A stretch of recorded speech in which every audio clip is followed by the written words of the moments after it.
Hello বন্ধুরা, সবাই কেমন আছো? আশা করছি সবাই ভালো আছো।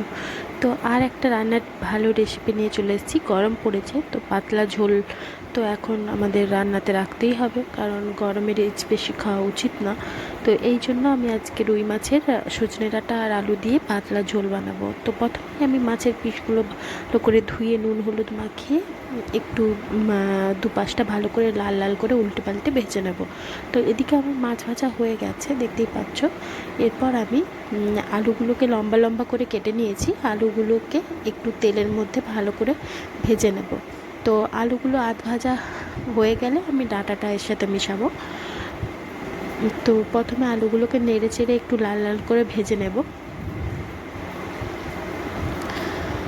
দেখতে পাচ্ছ একটুখানি জল ছেড়ে ছেড়ে এসেছে এবং একটু হালকা ভাজা হয়ে গেছে। এরপর আমি ডাঁটাগুলো দিয়ে দুটোকেই ভালো করে লাল লাল করে ভেজে তুলে নেব।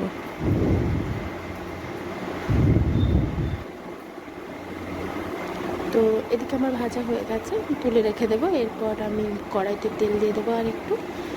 এদিকে মাছ ভাজা হয়ে গেছে, এদিকে ওটা তুলে নিয়েছি। মশলাটাও বানিয়ে নিয়েছি, রসুন থেতো করে নিয়েছি, পেঁয়াজ টমেটো। তো তেল দিয়ে দেবো কড়াইতে। তারপর রসুন একটু থেতো করে দিয়ে দেবো। মশলা খুবই কম ইউজ করবো, কারণ পাতলা ঝোল বানাবো। তো এই গরমের দিনে দুপুরবেলা এই ঝোলটা খেতে খুব ভালো লাগে, সবাই ট্রাই করে দেখো। টমেটো আর পেঁয়াজটাও দিয়ে দিয়েছি।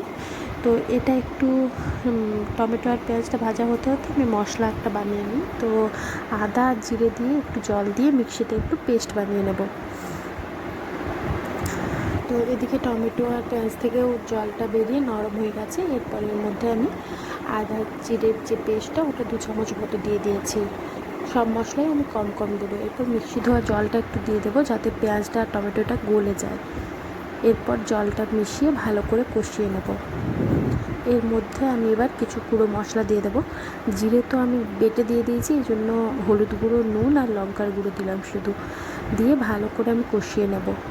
যতক্ষণ না জলটা মরে তেলটা ছেড়ে ছেড়ে আসছে ততক্ষণ আমাকে নেড়ে চেড়ে কষিয়ে নেব। তো দেখতে পাচ্ছ সুন্দরভাবে কষানো হয়ে গেছে। এরপর আমি সবজিটা দিয়ে দিলাম, ডাঁটা আলু। এরপর এটাও একটু ভালো করে নেড়ে চেড়ে কষিয়ে নেব। কষানো আমার হয়ে গেছে। এরপর আমি এর মধ্যে জল দিয়ে দেব। তো এখানে আমি 2 বাটি পরিমাণ জল দিয়েছি। 2 বাটি পরিমাণ জল দিয়ে দিয়েছি। দিয়ে এরপর এটা আমি 10 মিনিট মতো ফুটতে দেব। তো একটু ফুটে গেলে আমি লো ফ্লেমে ওটা 10 মিনিট রেখে দেব। দেখতেই পাচ্ছ ফুটে গেছে, আর আলুটা আর ডাঁটাটাও সেদ্ধ হয়ে গেছে। তো আমি এরপর মাছগুলো দিয়ে দেব। মাছগুলো দিয়ে আরও 2-4 মিনিট ফুটিয়ে নামিয়ে নেব। আমি এখানে কোনো রকম গরম মশলাও ইউজ করব না, কারণ গরমে মশলাটা যত কম খাবো ততই ভালো।